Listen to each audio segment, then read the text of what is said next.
Plus one result വരുന്നു എന്ന് പറയുമ്പോൾ തന്നെ നിങ്ങളിൽ ഭൂരിഭാഗം ആളുകൾ നല്ലപോലെ പേടിച്ചിട്ടുണ്ടായിരുന്നു.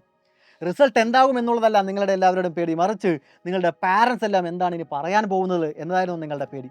ഇനി ഫോൺ വാങ്ങി വെക്കുമോ, നിരന്തരം ഇരുന്ന് പഠിക്കുക എന്ന് പറഞ്ഞ് ചീത്ത പറയുമോ, ഫ്രണ്ട്സിനോട് സംസാരിക്കരുത് എന്ന് പറയുന്നുണ്ടായിരിക്കുമോ, ഇനി ഈ നഷ്ടപ്പെട്ട മാർക്കുകൾ എങ്ങനെ തിരിച്ചു പിടിക്കുന്നുണ്ടായിരിക്കുക, പ്ലസ് വൺ ഒന്നും നീ പഠിച്ചിട്ട് കാര്യമില്ല, 10ാം ക്ലാസ് പോലെയൊന്നുമല്ല നീ ഇപ്പോൾ പഠിക്കുന്നത്, ഭയങ്കരമായിട്ട് ഉഴപ്പുന്നുണ്ട് എന്നീ ഒരുപാട് വഴക്കുകൾ കേൾക്കാം, ഒരുപാട് ചോദ്യങ്ങൾക്ക് ആൻസർ കൊടുക്കാൻ പറ്റാതെ നിൽക്കുന്നുണ്ടായിരിക്കും. ഇതൊക്കെയാണ് നിങ്ങളുടെ പേടി എന്ന് പറയുന്നത്. ഇപ്പോൾ പോലും ഈ പ്ലസ് വൺ റിസൾട്ട് വന്ന് ഇത്ര ദിവസം ആയതിനു ശേഷവും ഇപ്പോഴും പാരൻസിൻ്റെ കയ്യിൽ നിന്ന് ഒരുപാട് വഴക്ക് കേട്ടുകൊണ്ടിരിക്കുന്ന വിദ്യാർത്ഥികൾ നിങ്ങൾക്കിടയിൽ ഉണ്ടായിരിക്കും. തീർച്ചയായും പ്ലസ് വണ്ണിൽ നമുക്ക് നഷ്ടപ്പെട്ട ഓരോ മാർക്കും തിരിച്ചു പിടിക്കാനായിട്ട് സാധിക്കും. അതിനോടൊപ്പം തന്നെ പ്ലസ് ടുവിലും മുഴുവൻ മാർക്കും ഉറപ്പിക്കാനും സാധിക്കും. അതെങ്ങനെയാണെന്ന് നിങ്ങൾക്ക് പറഞ്ഞ് മനസ്സിലാക്കി തരുന്നതിനേക്കാൾ അപ്പുറത്ത് നിങ്ങളുടെ പാരൻസിനാണ് അത് ഞങ്ങൾ മനസ്സിലാക്കി കൊടുക്കേണ്ടത്.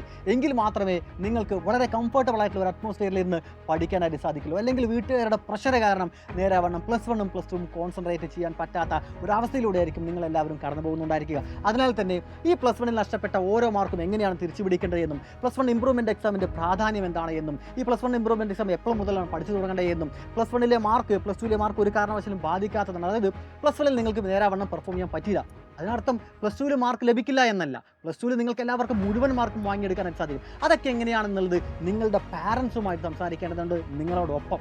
അതിനുവേണ്ടി മാത്രം ഈ ജൂൺ 8-ാം തീയതി വൈകുന്നേരം 7:30 ഒരു വെബിനാർ സംഘടിപ്പിക്കുന്നുണ്ട്. പ്ലസ് വണ്ണിൽ മാർക്ക് കുറവായ വിദ്യാർത്ഥികൾ, പാരൻസിൻ്റെ നിന്ന് വഴക്ക് കേൾക്കുന്ന വിദ്യാർത്ഥികൾ എല്ലാവരും ഈ QR കോഡ് സ്കാൻ ചെയ്ത് വേഗം തന്നെ ഒന്ന് രജിസ്റ്റർ ചെയ്യുക. എല്ലാവരും ആ ലൈവിൽ ഉണ്ടായിരിക്കണം.